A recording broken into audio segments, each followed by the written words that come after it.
কেউ কি চিনতে পারছো বন্ধুরা এটা কি? হ্যাঁ, এটা হলো ছোট পাঁপড়, যা ভেজে ভাত দিয়ে খেতে দারুণ লাগে। দেখো কত আছে, দেখো ভিতরে।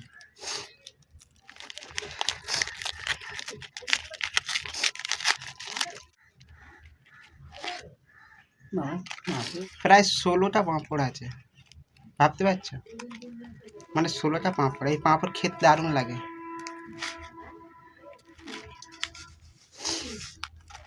কে কে খেয়েছে পাঁপড় বলবে অবশ্যই। আর এই বেগুনটা ভাজা বা পোড়া করে দেবো, কারণ পোড়া করার ইচ্ছা আছে, অনেকদিন খাইনি পোড়া, পোড়াই করবো ভাবছি। হাতে করে কেটে নিই পাঁপড়গুলো, কেটে নিচ্ছি কেন কম তেলে করবো তো, নাহলে এরকম এরকম গোটা গোটাই করে সবাই, আমাদের অত তেল দেবো না, তেলটা নষ্ট হয়ে যাবে, ওই জন্য ওই কারণে এরকম 4টে কোণ করে নিচ্ছে। 4টে কোণ করে ভাজবো এবং ভেজে তোমাদেরকে দেখাচ্ছি আমি।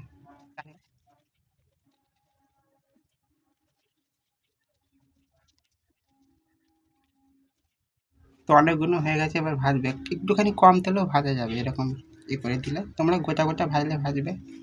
পেস্ট ফোড়ানো হয়ে গেছে, তেলটা দিয়ে দিই। বেশি দেবো না, আবার লাগলে আবার দেবো। তো গাইস তেলটা মনে হয় গরম হয়ে গেছে, চলো দিয়ে দেখি।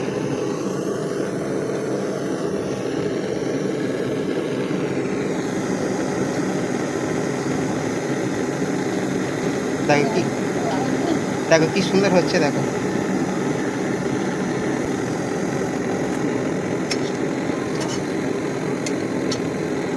দেখো সঙ্গে সঙ্গে ভাজা হয়ে যাচ্ছে। সরি বন্ধুরা, ব্যাকগ্রাউন্ডে আওয়াজ আসছে, স্টোভ জ্বলছে তো সেই কারণে স্টোভের আওয়াজ। দেখো সঙ্গে সঙ্গে ভাজা হয়ে গেছে। চল একে একে সব ভেজে তোমাদেরকে আমি পরে দেখা করবো। তো গাছ পাঁপড় ভাজা সব হয়ে গেছে, এবার বেগুনটা পুড়িয়ে নিচ্ছি। এই দেখো পাঁপড় ভাজা।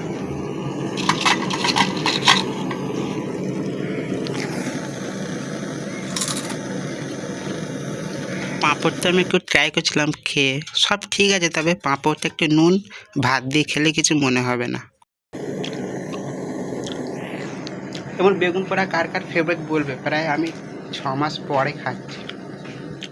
তো গাইস পোড়া কমপ্লিট, তোমরা একবার করে খেও পাঁপড় ভাজা বেগুন পোড়া, এবং এটা পরে পেঁয়াজ লঙ্কা দিয়ে মাখবো, খুব ভালো লাগবে।